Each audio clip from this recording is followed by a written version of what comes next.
It is time to talk about what has been read in March and what will be read in April of 2024.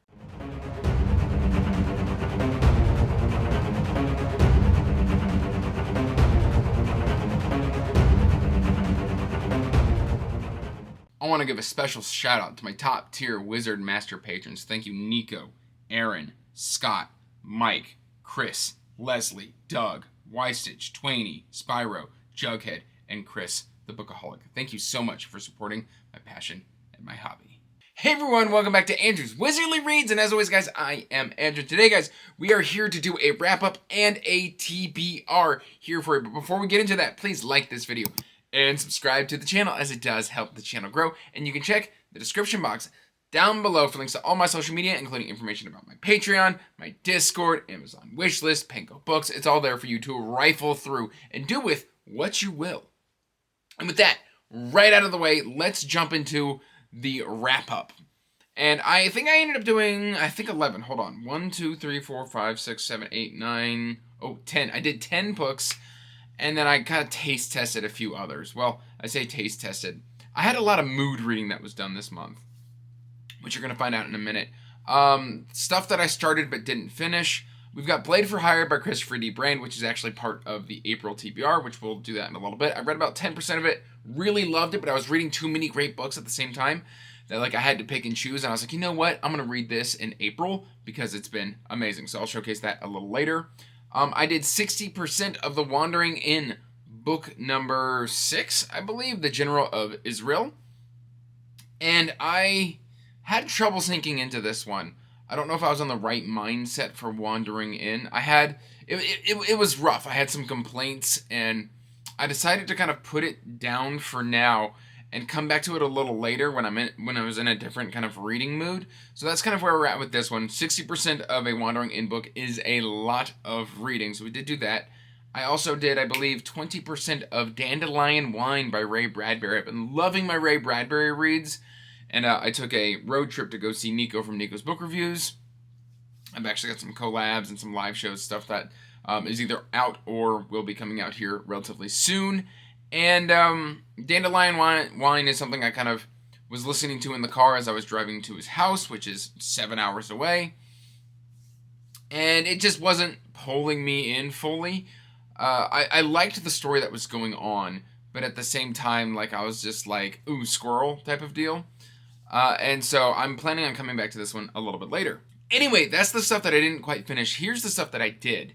And I did The Stardust Thief by Chelsea Abdullah. I've had this on the shelf for a long time. It's been just kind of languishing there on the shelf, and I'm so glad I finally got around to reading this. It's about a 4-star to a 4.5 out of 5, with just a hint of a mild love triangle going on, but other than that, this is a kind of Arabian Nights retelling. It's got jinn, it's got Ifrit, it's got princes, it's got magical dealers, the Midnight Merchant. There's a lot in here to unpack, but it does kind of end on a cliffhanger, kind of, sort of.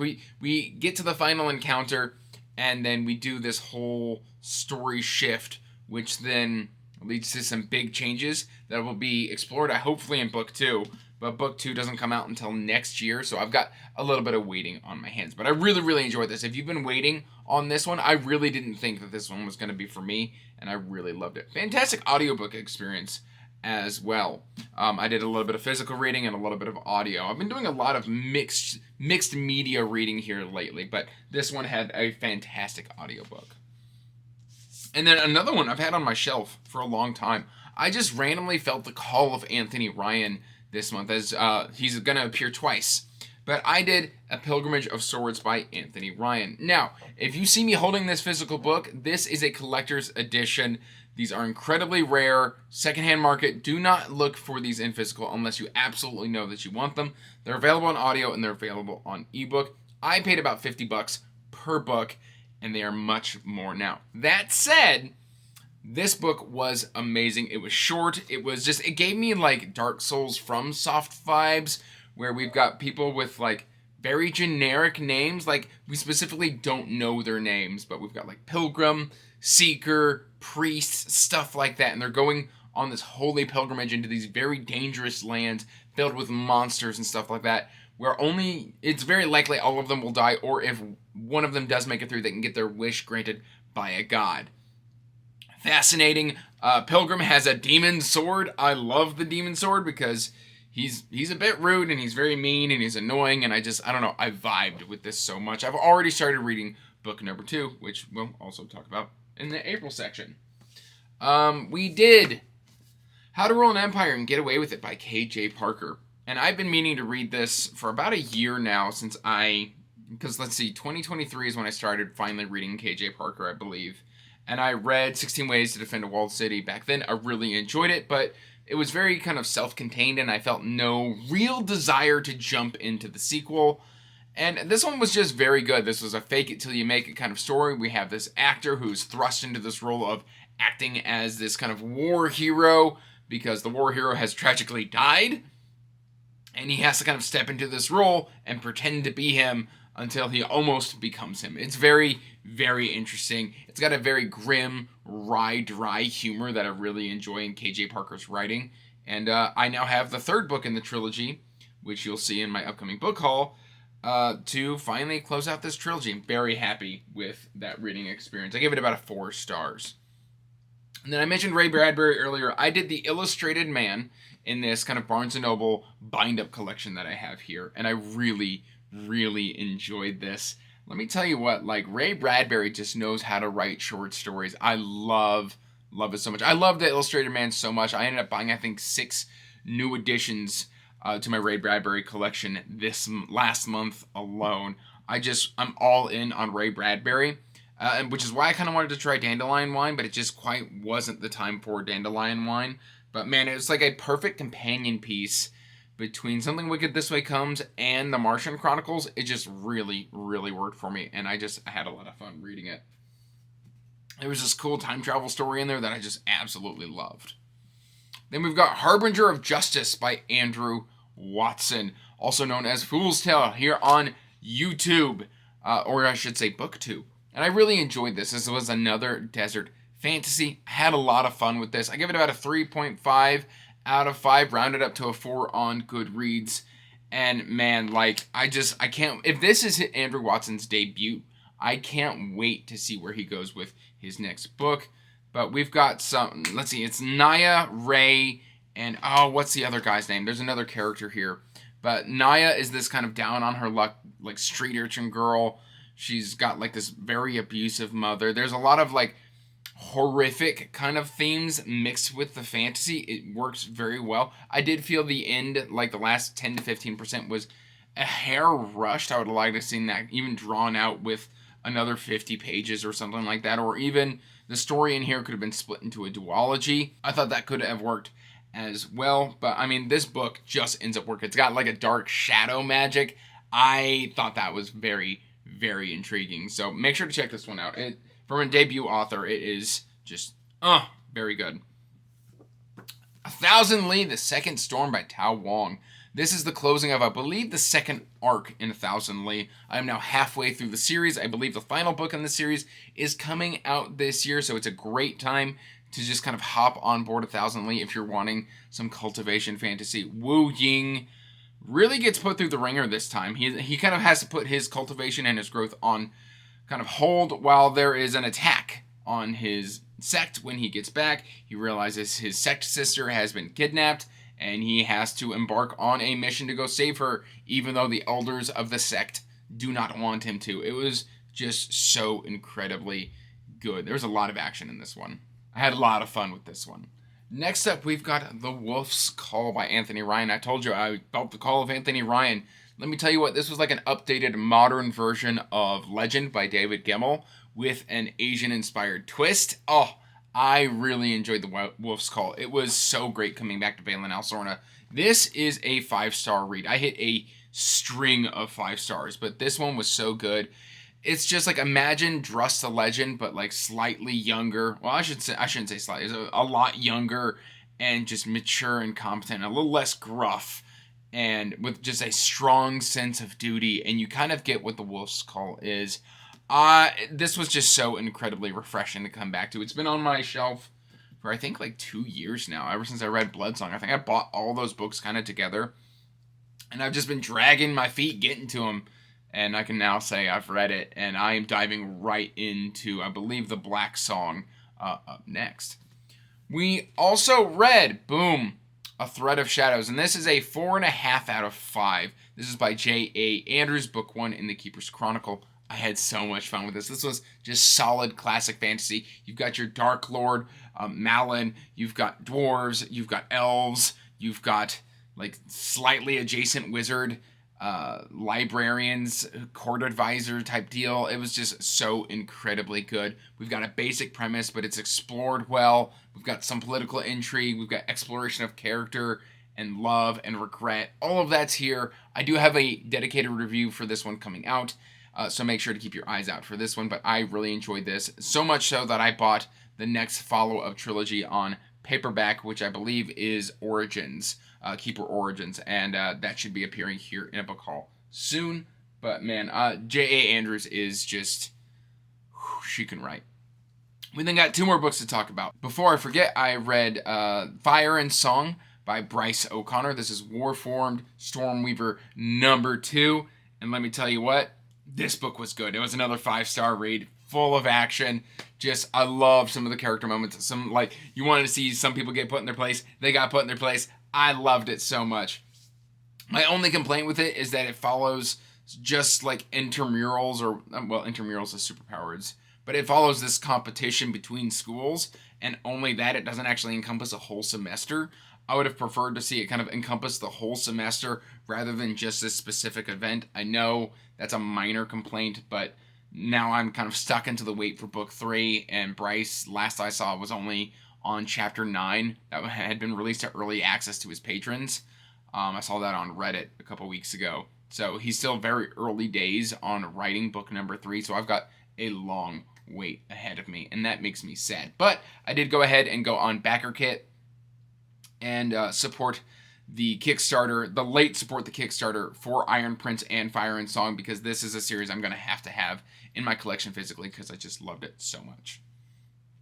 And then finally, Kingdoms of Death by Christopher Rocchio. And this was a 4.5 out of 5. And the only reason it's not a 5 out of 5 is after a certain point, I was like, okay, I get it. You want to beat up on Hadrian Marlowe. Like, this one is just, this is the kind of book of, it's burn it all to the ground. If you're a fan of the series, be prepared for a much, much darker entry into the series with Kingdoms of Death. It's wild, it's dark, and it honestly takes place over a long span of time. That's another minor critique, is we just cover spans of time very quickly. Like, there's a span of 7 years, there's a span of 10 years, there's a span of 30 years, all within this book, and it's just kind of done very quickly, very well, but very, very quickly.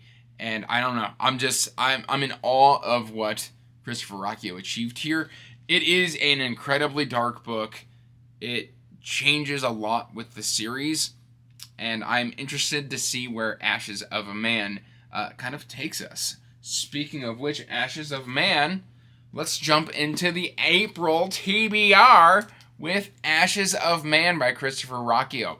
I read Kingdoms of Death in the car, or I listened to it by Samuel Rukin, because Samuel Rukin is amazing. But I listened to that in the car on the way to go see Nico, and now it is time for me to get into Ashes of Man. I'm not going to be fully caught up on Ashes of Man by the time I get Disquiet Gods, but I will be mostly caught up on the series after probably next month. But man, this one was such a delight to read. And of course, I have to do an editing cut-in, because I am also reading the 4th Matthew Corbett book, Providence Writer, and I'm already about halfway through it, but I mean, it's part of the April TBR, so it should be included in the video. I've been meaning to read this one for a long time, and it's good to finally be coming back to the series. It's kind of one of those series that only really calls to me when I'm in a specific mood, and I guess the mood has struck. So yes, I am reading this one in April as well. Next up, we've got Andy Peliquin's Child of the Night Guild. This is one I've been wanting to check out. It is the series by Andy Peliquin that I am most excited to read. It just sounds right up my alley. And frankly, if I do end up loving it, I know he's doing Kickstarters of these, and I can go ahead and back that to get all the nice, pretty editions of a series if I end up loving it and judging it worth the cost. This is a review copy. I have been meaning to get to it for quite some time. So, Andy, it's now on the TBR. And then, of course, you heard me talking about Thousand Lee earlier in the video. This is now time for book number 7, which I believe is the beginning of Arc 3. Based off of the ending of Arc 2, we're going to see a lot of changes in the series as we kind of explore Wu Ying's cultivation journey and the changes he's just going to have to make. So I'm very excited for this one, and it's a series that I have just been really, really enjoying as palate cleansers. Now, I've been kind of pushing this one around a couple times, but I would like to get to Blue Flames by Jacqueline Hagan. This is just a series I want to get caught up on so that when book 4 drops, I think book 4 might drop this year. Even if it doesn't, I'll finally be caught up and I can finally kind of, after the explosive ending, which is also a cliffhanger of the Spider Key, I can see where the colonists have ended up. So we've got that one. And then there's a huge buddy read going on with I believe it's Jonathan Renshaw's Dawn of Wonder. Now, something I need to discuss is I did a Stephen Brand and a Tim Gerald Reynolds audiobook last month. And speaking of, we've got Tim Gerald Reynolds and Stephen Brand. Normally, these are two narrators I don't particularly enjoy. But I found if I slow down the narration to about 1.2 to 1.25, I rather enjoy the experience. So I have this one on physical, I have it on ebook, and now I have it on audio, just to multi-format and get through it pretty quick. And I've got this one on ebook, and I now have it on audio. So I'm very excited to get into the Black Song, closing out this duology, and probably Valen's Story as well. And then I've also got Dawn of Wonder as a buddy read. I think like Patrick's involved. I think Christopher Navo's involved. I think Nico's involved. There's a whole bunch of us who are reading that book this month. And I mentioned earlier that Blade for Hire was going to be making another appearance. You can see my bookmark in there. I am still reading this one. I am going to be reading it probably second after I finish Kraken's Tooth, which is the sequel to another Anthony Ryan. This is Seven Swords Book 2. Again, is that special edition. Please do this one on audio or ebook, unless you don't mind spending a lot of money on novellas. But I'm about a third of the way through this one already, and I'm having a good time. Although Pilgrim is now being called by a different name, so that's kind of hard to make the adjustment to. But other than that, I'm having a great time with it. And then the final 2 books that I am planning to read in April are Blood Mage by Stephen Arryn. I finally need to get back to this one and read it. And Theft of Fire by Devin Erickson. This is a sci-fi. It is a review copy. Actually, this is also a review copy. That said, guys, that is my March wrap-up and my April TBR. Let me know in the comments down below how your March went and what you're planning to read in April. And until next time, guys, peace out and stay magical. Bye. And as always, I want to give a huge thank you to my patrons. Thank you for supporting my passion and my hobby.